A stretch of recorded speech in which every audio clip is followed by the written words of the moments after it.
മാംഗ്ലൂരിൽ 3 പെൺകുട്ടികൾക്ക് നേരെ ആസിഡ് ആക്രമണം. കഡബ ഗവൺമെന്റ് കോളേജിലെ വിദ്യാർത്ഥിനികളാണിവർ.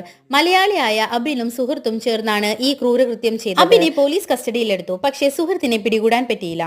സുഹൃത്ത് അവിടെ നിന്ന് തന്നെ കടന്നു. രാവിലെ ക്ലാസ് റൂമിലെത്തി ഈ 3 പെൺകുട്ടികൾ പഠിച്ചുകൊണ്ടിരിക്കുകയായിരുന്നു. അപ്പോഴാണ് യൂണിഫോം ഇട്ട ഒരു പയ്യൻ വന്ന് ഈ പെൺകുട്ടികൾക്ക് നേരെ ആസിഡ് ഒഴിച്ചു. വളരെ ഗുരുതരമായ പരിക്കുകളോടെ പെൺകുട്ടികളെ ഹോസ്പിറ്റലിൽ എത്തിച്ചു. ഇതിൽ ഒരു പെൺകുട്ടി മലപ്പുറം സ്വദേശിയാണ്.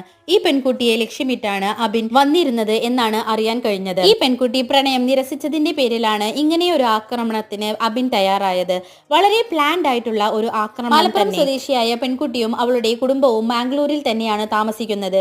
ഈ പെൺകുട്ടിക്ക് തന്നെയാണ് ഏറ്റവും കൂടുതൽ പൊള്ളലേറ്റിരിക്കുന്നത്. വിദഗ്ധമായ ചികിത്സ നടന്നുകൊണ്ടിരിക്കുകയാണ്. പ്രതിയെ പോലീസ് കൂടുതൽ ചോദ്യം ചെയ്തു വരിക. ആളുകൾക്ക് എത്ര വിദ്യാഭ്യാസം ഉണ്ടായാലും എത്ര മുന്നോട്ട് ചിന്തിക്കാൻ തുടങ്ങി എന്ന് പറഞ്ഞാലും കാര്യമില്ല. Peoples are too selfish. അവരുടെ ആഗ്രഹങ്ങൾക്ക് തന്നെയാണ് മുൻഗണന. അത് മറ്റുള്ളവരുടെ ജീവിതം എടുത്തിട്ടായാലും. Share and subscribe for more videos.